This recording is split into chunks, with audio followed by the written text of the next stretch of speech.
Thank you for joining us on another edition of the Coaches Show with the head football coach of the A&T Aggies, Sean Gibbs. I'm Donald Ware, play-by-play voice for the North Carolina A&T Aggie football program. Up next for A&T is Towson. It is a home game at Truist Stadium, and we're coming on with the pregame show at 11:30. It's a 12 p.m. or 12 noon kickoff, and we're coming on with the pregame show at 11:30.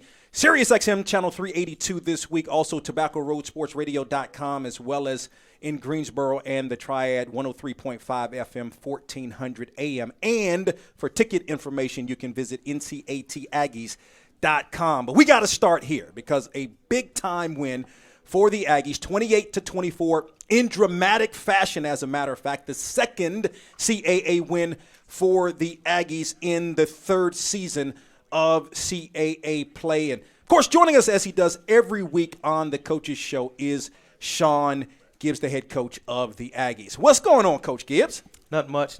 Blessed. Yes, blessed is a great word because it was a great victory. Your thoughts, 28-24 over Campbell, as a matter of fact. Proud of the way the guys competed, the way they continue to fight. I'm glad we were able to come out of that game with a victory. It's been a long time coming. We've been in a number of games this season and came up short. So to finally be able to finish felt great. You know, hats off to Elijah Kennedy because he put us on his back and made some crucial plays. And then the defense and the offense were able to make some plays as well, and we were able to finish. But great game and extremely grateful to have the opportunity to coach these guys. Two great last stops. I think we talk about Elijah Kennedy. We're going to talk about him a lot more. As a matter of fact, he's going to join us a little bit later on in the program. But the defensive stops were great. The last two, one you held to a field goal. The last one was an incomplete pass to end the game. But just talk about the electrifying kick or punt return to start, 96 yards to tie the game by Elijah Kennedy, and then the 85-yard kickoff return for a touchdown. That was the game. It turned out to be the game-winning touchdown. Well, you know, the punt return is an example of overcoming coaching because, you know, in a situation like that, EK is taught to put his heels on the 8 and don't back up. But, you know, thankfully he kind of lost track of where he was at and was able to catch the ball on the 3. Which would make it a 97-yard. Agreed. Okay. Agreed. Just going to keep saying that. Yes, agreed. I want him to have his record. Yeah, agreed. But, you know, and we weren't punt safe, meaning we didn't have a return team out there. We had our defense out there to make sure that they couldn't run a fake. So we weren't even really anticipating a return in that case. But that's an example of a player making a play when it matters the most. And he was able to make some guys miss in a short area and then outrun everybody to the end zone. But the guys on the defense did a good job of blocking for him and not getting any penalties and giving him a lane where he could go and be special, and he did. And then the kickoff return was another example of, you know, that return didn't hit where it's designed to hit, but it's just like any great running back or returner. Sometimes they see daylight, and we're not going to keep them from attacking it. So you're the one with the ball. You got to trust your eyes, and he saw something. He stuck his foot in the ground, and then he was one-on-one with the kicker, and he ain't got a chance. Ain't a kicker in the country got a chance of tackling him in space. And then he was able to score. So two plays that, you know, kind of signify who he is. He's got a great story. I wish the country really knew his journey and all the stuff that he's been through to get to this point, but just so happy to see him get the notoriety that he deserves. I got to tell you, when I was coaching Little League baseball and a kid would steal third, and I didn't tell you to steal third, as long as you made it to third, I'm okay with it. Does he sort of have you mentioned him catching it on the 3, and you're right. Does he sort of have the green light, and what would have happened maybe if he had got tackled at like the 5 or the 6? Well, you know, we would have been disappointed, and we would have had a discussion about it, but I trust EK. He makes good decisions. Ultimately, I mean, you know, we can sit back and you got a lot of coach talk, but that was the right decision, you know, because he went 97 yards with it. Now, we want to be technical and, you know, be an armchair quarterback. We could say, well, you shouldn't be doing this or doing that, but he made a play, and football is about players. It's not about X's and O's. That's part of it, but it's about the Jimmys and Joes. And we got a Jimmy that's as good as anybody in the country, and he was able to go out and make a play for us. So I think it was a good decision by him in hindsight. I'm glad he did it. Were you surprised Campbell kicked off to him? I mean, they were kicking it short all game. The Camels were kicking it short pretty much all game long. And even Aaron had a nice kickoff return on one of the kickoffs. Were you surprised that they kicked it to him? No. I mean, honestly, their kicker is injured. Their normal kickoff guy, and if he would have played, we wouldn't have gotten an opportunity to return the kick because he's kicking it out the back of the end zone. But he got injured the game before ours. And then first kickoff of the game, they kicked it to Aaron, and he almost returned it for a touchdown. Well, they have coaches that do research as well, and they know that Aaron is an all-CAA returner. So in their mind, they said, well, we're not going to kick it to Aaron anymore. We're going to kick it to the other kid. We don't really know who he is, and they had to pay the price for it. Do you expect that we'll see any more? So now everybody knows, right? So Elijah's done his thing. He's got the kickoff return for a touchdown, 2 punt returns for a touchdown. As a matter of fact, leads the country in terms of kick returns for touchdowns. Do you suspect we'll see teams moving forward kick off to you guys, and for that matter, kick punts to your in particular to Elijah Kennedy? Well, I mean, that depends on how they want to approach it. If they want to give up field position and because they're scared of our returners, then we'll probably see a lot of that. But, you got a lot of coaches out there that's stubborn, and they believe in their kids, and they believe that they can cover kicks. So I think somebody's going to be foolish enough to kick it to us again. And maybe now they'll kick it away from EK, but now you're kicking it to Aaron. And, on punts, it's really hard to avoid. You just got to kick it out of bounds. And you got to have a good punter to do that because, once you start trying to tell him to kick it out of bounds, a lot of times he's going to shank it, and it's going to be a short punt. So that's a great problem for those teams to have against us. And I look forward to seeing how they're going to do it. All I know is if you do kick it to them, you better hold your breath. Yeah, no, it's a dangerous situation, particularly on kick return that you have back there. You outscore Campbell 21-10 in the fourth quarter. This team has been down in the fourth quarter games, especially the last 4, with an opportunity maybe to kind of come back and make it a game. What is it about the fourth quarter that this team tends to respond and it at least gets close in a couple of games, but in this instance able to pull the game out? Well, a lot of stuff that we do from a conditioning standpoint is based around the fourth quarter. The entire week when we went to our team period, the offense was throwing the 4s up. A lot of times after practice in our conditioning, Coach Harbor will have them run a series of gassers or whatever, and then we'll go fourth quarter and they'll do some more. So, that's just an emphasis in our program. And last week we got some signs and put them up in the locker room and one on the practice field that said finish. And, that's what we're trying to get our guys to understand, that we got to finish. We've had some games where, at first we were starting slow, and then we got that corrected where we started starting a little bit faster. And then we had a problem in the middle 8, so we kind of got that fixed where we started playing better in the middle 8. And then, got in these games and we just weren't finishing. So now we're trying to put it all together. We want to start fast. We want to play good in the middle 8, and then we want to finish the game. So, that takes complete focus for 60 minutes or however long it takes from our guys, and that's what we're starting to get. We're starting to get them to understand that every play matters, every moment matters. Can't take anything for granted. Got to stay locked in, and if we can continue to improve on that, then we'll see better results. This doesn't happen if you don't put together the 7-play, 86-yard drive, 3 minutes and 26 seconds. Kevin White with the 3-yard touchdown run in the fourth quarter that pulls you to within 21-14. And again, sense of urgency. Move the ball. I mean, that was the best drive that the team had offensively. Speak to that drive specifically. Yeah, that was a big drive. Kevin made a number of plays on there, long pass to JD, and then he ran the ball in for the touchdown. But that's what it was. It was a sense of urgency, and we were extremely focused. And, I think our tempo caught him off guard. But, that's not something that we can do throughout the game if we're going to play complementary football. we don't have a lot of numbers, so we can't afford to just go tempo all the time. And because when you're a fast-paced tempo team, when things don't work out, because you're not going to score on every drive, then what you've done is you've had 3 plays, you're 3 and out, you've taken a minute 30 seconds off the clock, and now the defense is right back on the field. So we want to play complementary football, and then when there's times for us to try to tempo and go a little bit faster, we can do it in spots, and that was a spot where we decided to do it. We were able to have some success, but that goes to Kevin executing, the offensive line and the receivers executing, and JD making a big play when it mattered. So, we've done that. We just got to be consistent in doing it from start to finish. Linebacker Joshua Isaiah had 11 tackles, 6 solo in the game, a half tackle for loss. He's going to join us a little bit later on in the program. As mentioned, Elijah Kennedy going to join us as well. I don't know if unsung hero's the right word, but boy, Aaron Harris, he battled all game long.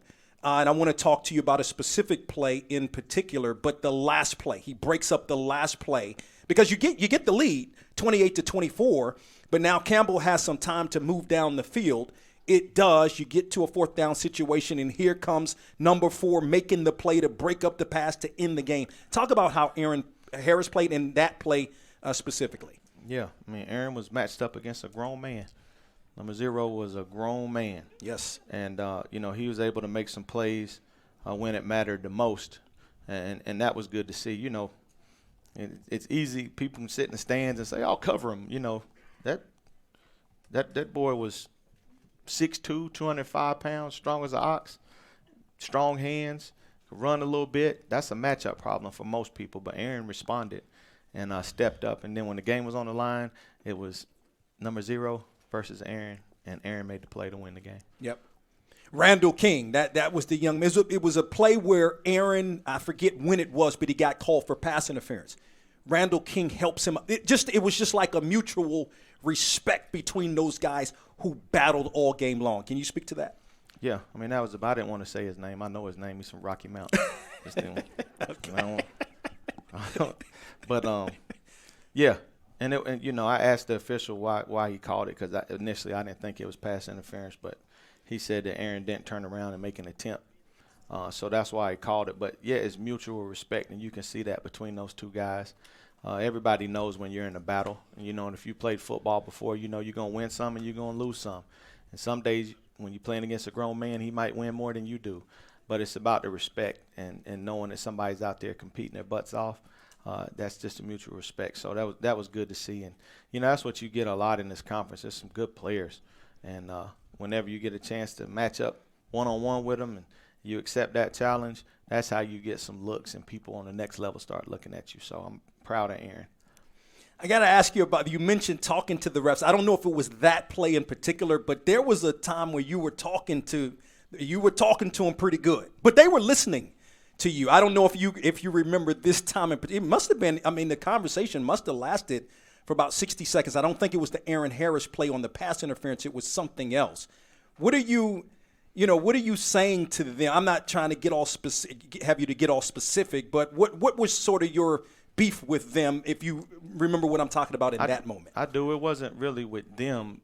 They had a guy on their team who was spitting on people and doing a lot of dirty stuff. And he already had a personal foul earlier in the game, and he kept trying to entice our guys. He kept trying to provoke them, and he kept doing it and kept doing it. And I just kept telling them, y'all need to do something about this kid, because if something bad happens, we already know what the narrative's going to be. We already know that it's going to be A&T and, how they think of HBCU schools. I'm not afraid to speak on that, because that's what I told them. Y'all already have a preconceived notion of who we are when you come in here. But we're not the ones being undisciplined. This kid is out there. He's doing stuff that shouldn't be allowed in the game. And I don't know if you remember on the blocked field goal. Mm-hmm. Yep. He hit one of our guys, right, and they called unnecessary roughness instead of a personal foul.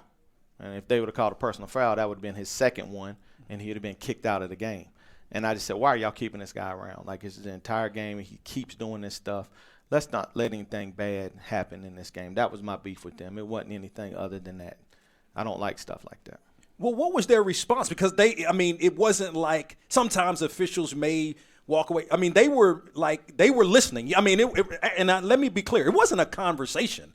You were the one talking. They weren't saying anything. I mean, did they say anything? They were just listening because it wasn't the first time that I said something to him. It happened earlier in the game. Mm-hmm. He got one early in the game, and then we ended up getting one on him, because we reacted. But it just continued going and going and going, and I didn't want anything bad to happen. And, I know how that goes. But the refs in this conference, they listen. They're not trying to throw you out of the game. They know I'm just venting, and I'm trying to fight for my kids. So, hopefully, though, when we see something like that happen in the future, we can either get control of it with one of their coaches or throw them out of the game. But we don't need that in the game. And if it was one of our guys, we would take him out. Got it. The FVSU connection comes together. I mean, Tim Alderman, on the last drive, the third down play, he had the quarterback hurry. He had a sack. Marquise Hood had 2 sacks in the game. Just talk about those guys and how they just continue to get after the quarterback. Tim's a warrior. He didn't practice all last week. He's coming off that injury against South Carolina State. And so he got cleared late in the week, and Tim is a warrior. He's one of the best players in the conference. And, when we needed him the most, I huddled him and Hood and Mitch up and said, y'all got to go get this boy. And they went after him, and they got him, And Hood is another one, just goes out and competes. He's not healthy. Nobody at this time of the year is healthy, but they just find a way to go out and compete. And we got to continue doing that. Got to get after the quarterback. That, we did a really good job of stopping the run, but we still have to eliminate explosives. Our Coach McCray, our defensive backs coach, was upset that we gave up 300 yards passing, but I don't care about passing yards. I care about explosives. We can't give up explosives, but they can throw for 350 yards on us. As long as we don't give up explosives and we get them on the ground, we'll be okay. But if we allow people to rush for 200 yards on us, that's when things get out of hand. So we're getting better. We just gotta keep working. But I think we have to find a way to get after the quarterback more and not give him so much time. That'll help out the defensive backs, because the best pass defense is pass rush. Aggie defense only gave up 63 yards rushing against Campbell. Let's move on. Let's talk about Townsend coming off the 27-19 loss to Stony Brook. That's the next opponent. Townsend 3-5 on the season, 1-3 in conference play. Your thoughts on the Tigers? Let's start with that game against Stony Brook. Well, they played a good opponent. Stony Brook is a good opponent. They're a physical team. Towson had a chance, but Towson is like everybody else in this conference. They're a big team, got a big offensive line. They're solid on defense, and they're well coached. And they got some playmakers at receiver and a running back that can make some plays. So, we're going to have our hands full. But, that's what we're doing. We're coming up with a game plan where we can, again, stop the run and contain the pass and find a way to run the football and score some points and be solid in the kicking game. And then maybe the possibility of preparing for 2 quarterbacks. Seems like it could go either way in both quarterbacks' contrast. One may be more of a pocket guy, the other can maneuver a little bit. Same thing we just faced this week. So that's just the game now. Most people have somebody like that, a pocket passer and a guy that is more of a dual threat and can beat you with his feet. So, we got to have a solid plan for whoever's in there. But just like every other week, this game is about North Carolina A&T more than it is about Towson. We got to make sure we're playing our brand of football and doing the things that we're capable of doing, not beating ourselves, and we're trying to get better each and every day. And if we do that, we feel like we'll have a chance on Saturday, and that's all you can ask for. All right. Coach, as we do each and every week, any last words? Just, again, thank you to all the fans and the students, the alums that came out, the band, the cheerleaders. That helped us win that game. It's not just us. We rely on the energy from the stands, and it was good to see everybody there supporting us, and just hope we can keep building. We're going to get there. No, I messed that up. I'm sorry. I messed it. I said last words, but really it's something I really meant to ask you about. This is the 3rd straight home game, so that means you would have been at home 4 straight weeks when you include the bye. I mean, do you all like being at home more? Is it You like being on the road, and just can you kind of speak to that? Seems even though look, you've won one, lost one to this point, but you seem to be in a groove in this 3-game and 4-week homestand. Well, I mean, I think the guys are kind of like me. I just like playing football. I don't care where you put us. But, of course, you'd rather be at home. You don't have to do all that traveling and stuff, so it's good to be at home, and we're happy to be at home again. I'm happy that it's at 12 o'clock. I know other people might not be right. If we could wake up and play at 10 o'clock, I'd be happy. Y'all don't like waiting around all day, so it's going to be fun. I don't know what the weather is going to be like. I hope it's a little chilly and we can get some real good football weather on Saturday. Sounds good. That is, in fact, the last word. Give it up for Sean Gibbs, the head football coach of the Aggies. Up next here on the Coaches Show, Elijah Kennedy and Joshua Isaiah. Thank you for making the Coaches Show a part of your day, as, of course, we talked with Sean Gibbs in the last segment here on the Coaches Show. The next opponent for the Aggies is Towson. Reminder, it's a 12 noon kickoff at Truist Stadium. It is the last of the 3-game homestand, if you will, for the Aggies. Well, joining us on the program, he electrified us at Truist Stadium on Saturday. A kick return for a touchdown, a punt return for a touchdown. The kick return ended up being the game-winning play for A&T. Elijah Kennedy, wide receiver, by the way, return specialist and wide receiver, joining us here on the Coaches Show. As a matter of fact, for the second time this year, his 4th year in the program. What's going on, Elijah? I'm doing good, man. Are you still amped up? Yeah. After the game, just kind of talk about that. I mean, it was a couple of days ago, but boy, what an exciting win. And you had 2 electrifying plays. Yeah, it's definitely exciting. Yeah, I'm still pumped up. Yeah, 228 all-purpose yards in the game because you also had 4 receptions in the game as well. Take us through, and I thought it was interesting. You caught the ball on the 3. We talked about a lot about that.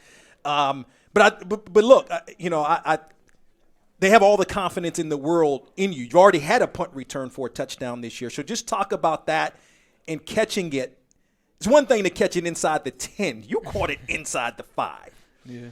I lost track of where I was at. I caught it, and then I just seen defenders in front of me, tried to make a miss, and then I seen my teammates. And once I seen my teammates blocking and pointing, I just knew it was time to get to the end zone. Do you feel like maybe Campbell played it differently because generally that in terms of where you caught it, so they think, oh, he's gonna let it go over his head because it's at the 3, and maybe that enabled, you to kind of you did the work. I'm not suggesting that. I'm just saying maybe Campbell thought he's not going to catch this. It definitely could have been something, but I don't know because I caught every punt the whole day, so. I don't know. I think they just lost track and tried to sway to the right a little bit too much and then opened up the left side. I asked Coach Gibbs this. Were you surprised they kicked it to you? I mean, really, either one of you guys, because Aaron had a really good kick return also, and all you just needed the good field position. You're only down by 3 points at that time. Were you surprised that they kicked it to you specifically, but either one of you guys? I honestly, I knew for a fact if they kicked it to us that we were going to get some good field position, if not a touchdown, because me and Aaron back there is a little dangerous. So more than a little. Yeah. So, yeah, I did not think they were going to kick it to me, but I'm glad they did. Talk about the blocking. These, you're putting in the work. You see what's going on. You have that great speed. But, man, you had a wall down that far sideline on the punt return. Can you speak to that in the blocking that your teammates have provided for you now on 3 returns for touchdowns this year? These guys just buying into the craft and working on their craft and practicing it day in and day out, finishing the blocks and not making any bad plays or bad decisions. And, yeah, just practicing the practice for sure. My understanding is 5 returns for touchdowns is the school record in a season. Mm-hmm. You're already at 3, 1 kick return, 2 punt returns. what would it mean to you to be able to get that record with plenty more games remaining? And like I asked Coach Gibbs, I mean, you think teams are going to kick the ball? Because look, I mean, a lot of times, for people that don't know, you either return kicks or return punts. You generally don't do both, so you're dangerous in both categories. You think teams are still going to kick the ball to you, and what would the record mean? The record would mean a lot. Just coming from where I came from, walking on and not having any D1 offers, and just continuing to grind, it would definitely mean a lot. But I don't know. I honestly don't know if they're gonna kick it to me. I hope they do though. Yeah. Yeah. So when the ball's kicked to, how do you and Aaron decide? I mean, well, a ball that may, because you guys are on opposite sides. How do you all decide maybe if a ball that's, and rarely, I think mostly the teams kick it to either side, but if they kick it in the middle, how do you all decide who takes it? It's really who calls it. It's like baseball. Kind of, yeah. If it's far on my side, then obviously I'm going to catch it. But, yeah. And then when it comes to his side, because you have to block. How's your? We know you can return kicks. We got it. How's your blocking? Yeah, I'm gonna block for him. For sure. I'm gonna put my body on the line. Okay, but how is it? I know you. Oh yeah, it's good. Okay. It's good, yeah. All right. What do you like better, returning kick offs or returning punts, and why?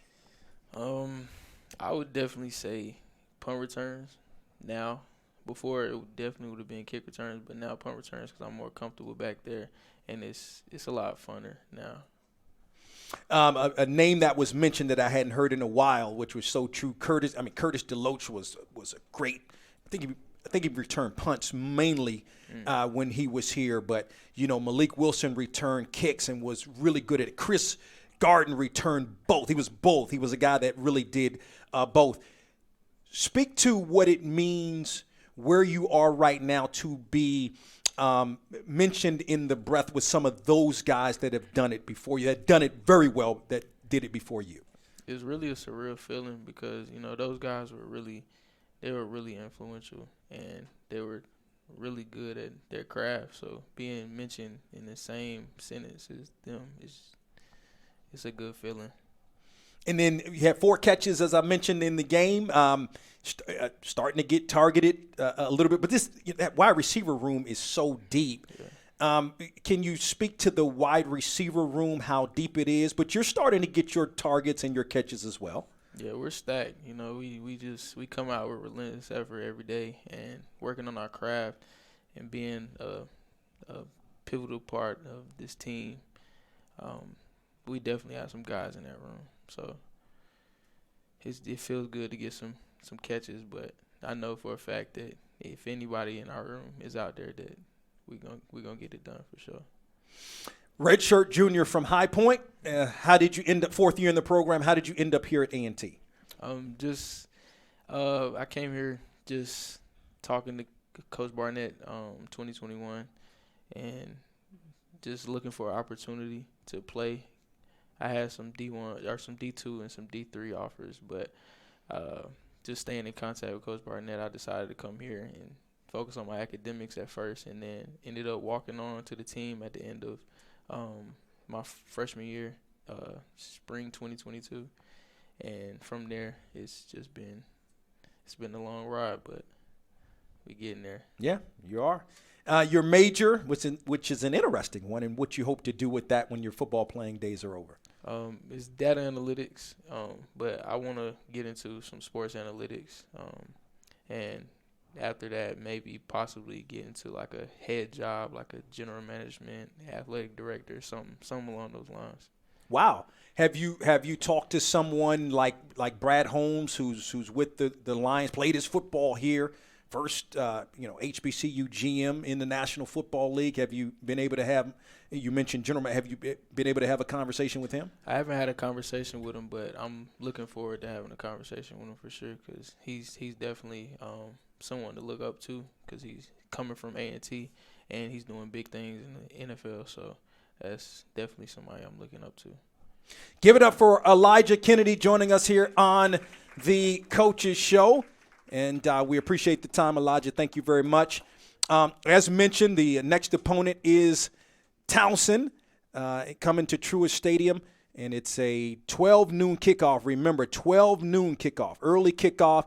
For ticket information, you can visit ncataggies.com, ncataggies.com. Well, we've been doing this coaches show for quite some time now, and I'm not 100% sure if we've ever had one gentleman join us in back-to-back weeks. I think he just likes being here, and it's all good. Because we like having him here. Joshua Isaiah, linebacker, joining us. 11 tackles in the game. He came off a double-digit tackle performance going back to South Carolina State. 6 solo tackles, a half a tackle for loss in the game. What's going on, Josh? Going good. Good win. You just like joining. You like this. You like this format. I like the atmosphere. I like being here. Yeah. So, but speak to that. I mean, it's a good deal, right? Because I mean, I guess this is what maybe your third or fourth time overall joining us, going back, maybe a couple of years ago. But getting the practice makes perfect, especially in a setting like this. It sure does, and get to work on my skills. As I further on my career, get to practice on speaking to the media, and so this is great to do. Is that something? So, what's your major? Kinesiology. Okay, so that's much different from what this would be. Yeah. However, if you feel like you like it and get used to it a little bit more, you feel like it's something you may want to do or could do. Yeah, I might start a podcast or something. I don't know. You could. You can start one now if you wanted. Oh, well, not right now, but in the off season, right? Yeah, get Coach Gibbs on the show. Yeah. There you go. Your thoughts, man. You had a really good game, big win. The defense played well, really overall in this ball game, holding Campbell to just 63 yards rushing. Just talk about the game and the victory, the second Aggie victory in terms of being in the CAA. It was a good victory. Our goal is to eliminate explosives, stop the run, and just make the offense go 80 yards. We feel like as a defense, there's nobody, especially in our conference, that can go drive 80 yards consistently down the field the whole game. So our goal is to make them go 80, make them be perfect throughout the whole game. But we want to succeed, like making them mess up, just making them go 80 yards and drive down the field. So we was able to do that, make some plays late in drives that allowed us to succeed. So, yeah. That's one thing we didn't mention. We haven't mentioned the last today, as we have the last few weeks, is explosive plays, because there weren't many to be had against Campbell. Can you speak to that, the preparation leading up to that? Because, again, practice makes perfect. So if you want to eliminate that, you got to continue to do it, and it lessens itself as it has the last couple of weeks. Speak to that and limiting the explosive plays by Campbell. It just goes back to doing your job, being sound and executing the calls, just being your gap, being disciplined, using the right technique and fundamentals, just to be in your gap, be sound, and not let up any explosive plays. It was 21-21. Campbell got the ball back, held him to a field goal. That was huge. Talk about that drive and stopping it, because it was 2 third-down conversions that they made prior to you all holding them to the field goal. Yeah, two third downs. I feel like we could have got the field easily. I feel like I could have caught a pick on one of them plays. But we live on the motto: something bad happen, keep playing. Something good happen, keep playing. So when it got down to that field goal area, we know to keep playing. And actually, when they made the field goal, I told them, "Don't worry, we finna score anyway." And then EK scored it. So. Did you think it was going to be that way? Did you think it was going to be the offense, or did you think it was going to be EK, or didn't matter? It didn't matter, but anytime we line up for kick return, everybody on defense is just watching, just like, cause we know Aaron, EK, either one of them can score any time, so we just watching the jumbotron, just ready. Yeah. And then the last position, because you get the kickoff return for a touchdown by EK. You're up 28-24. Still some time on the clock. Now the defense has to buckle down and stop Campbell, and that's in fact what happened. Yeah, just playing over top. We knew it wasn't much time left. Just playing over top coverage.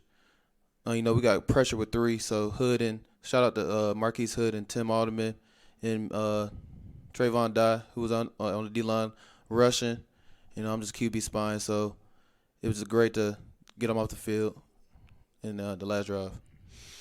Yeah, for you, back-to-back, as I mentioned, back-to-back games in terms of double-digit tackles. Go back to the Tennessee State game, it's double-digit tackles. Just talk about how you're growing and continuing to seemingly get better week in and week out. It just goes back to preparation and going to work every week, focus on the key details. And Coach Gibbs always wanted me to be myself, get to my alter ego, he said. So just playing with that alter ego, playing with that passion, and just playing with that confidence is the main thing. Tyler Howard, he tied you now. He did. He tied you. He did. With the interception, right? Because you had the lead. Now he, was able to get that interception. Can you talk about two things? What you saw on that play where he got the interception, and then how he's growing. This kid's a true freshman. Man, he's talented. Can jump out the gym. Great cover skills. Got a bright future ahead of him. I'm very proud of him. He's been able to step up for us and make huge plays, obviously. And then on the pick, I actually tipped the ball why it went so high in the air. You tipped it. I did. Okay. I did. I tipped it. But he tipped it first. Okay. Then I tipped it all the way up in the air. Then I seen him catch. I just started celebrating. I didn't even care about who got the most picks. I ain't care about none of that. It should give you a half an interception on that. He got it, but I know it's no such thing, but I'm just saying. Yeah, he got it. All right. So any early observations of Towson and maybe some of the challenges that the Tigers present? It's all consistent in the CAA, just a consistent O-line, big, solid O-line that can move people out their gaps and holds a solid running back in the backfield that runs hard, lowers his pass, play beneath his pass. So we have to come with it this week again. So it's all consistent. It's all, physical O-line, quarterbacks that can put the ball in the right spot, and running backs that run the ball hard. So that's all it is. Leadership. Can you just speak to you being a leader out here on the field, not just of the linebackers per se, but the entire defense and how you're growing in that role? It's great to be a leader on this team. Represent A&T and knowing the leaders that came before me, just representing that category, and knowing when to use your voice and know when to talk and know when to take a step back and let somebody else express how they feel on the situation or something like that. But it definitely helped me grow as a young man, and I've been grateful for it. And as mentioned, in this program, in the A&T program as it's been, not many players that don't have and are by their classification. You're one of those guys. You're a true junior, if you will, on the field. So speak to how you ended up here at A&T. Just took Coach Poole texted me on Twitter one day and said, "Do I want to come up for a visit?" And I ain't talked to A&T at the point, but I was excited to come up here for a visit. My mom graduated from here, or got her doctorate from here, so I was excited to come up here and come on a visit, and that's all it took, honestly. When did you come? Did you come? Did you say basketball game? It was a basketball game. Okay. It was a boys' basketball game in the winter. So yeah. Okay. All right, give it up for Joshua Isaiah, linebacker for the A&T Aggies, joining us here on the program. That's about going to wrap it up again. It's a noon kickoff at Truist Stadium. For ticket information, visit ncataggies.com.